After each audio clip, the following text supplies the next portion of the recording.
রমজানে শুক্রবারে কেউ যদি আসরের পরে একটি আমল করতে পারে মাগরিবের আগে সে ফলাফল পাবে। আল্লাহ কসম করে বলছি, কেউ যদি আপনি করতে পারেন রমজান মাস শুক্রবার পবিত্র দিন, এই শুক্রবার জুমাবার এটি তো এমনিতেই ফজিলত, আর সেটি যদি হয় রমজানের শুক্রবার, আল্লাহু আকবার, সেটা তো ফজিলত আর ফজিলত।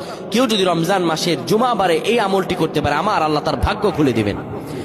রমজান মাস পবিত্র মাস, এই মাসে কেউ যদি আমল করে আমার আল্লাহ তার কবুল করে নেন। আল্লাহ বলেন, ও মানুষেরা, আমি তোমাদেরকে রোজা দিলাম, এটি ফজিলতপূর্ণ, শুধু তোমাদের উপর নয় তোমাদের পূর্ববর্তীদের উপরে দিয়েছি লাআল্লাকুম তাত্তাকুন, যেন তোমরা মুত্তাকি হতে পারো।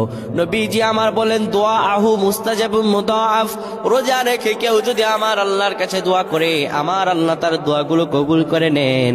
তাই রমজান মাস আসরের পরে শুক্রবারে দোয়া কবুলের সময় আপনি কোনো কথা বলবেন না, মসজিদে এসে কিবলামুখী হয়ে সুন্দরভাবে বসে যাবেন।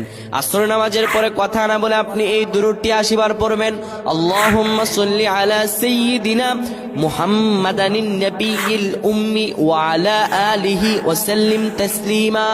আবার বলছি, আল্লাহুম্মা সাল্লি আলা সাইয়্যিদিনা মুহাম্মাদানিন নাবিয়্যিল উম্মি ওয়া আলা আলিহি ওয়া সাল্লিম তাসলিমা। যদি আপনি করতে পারেন, আল্লাহ রাব্বুল আলামিন আপনার ভাগ্য খুলে দেবে, আপনার রিজিকের দরজা খুলে যাবে, আপনার মনের বাসনা পূরণ হয়ে যাবে ইনশাআল্লাহ, যদি আপনি আমলটি করতে পারেন।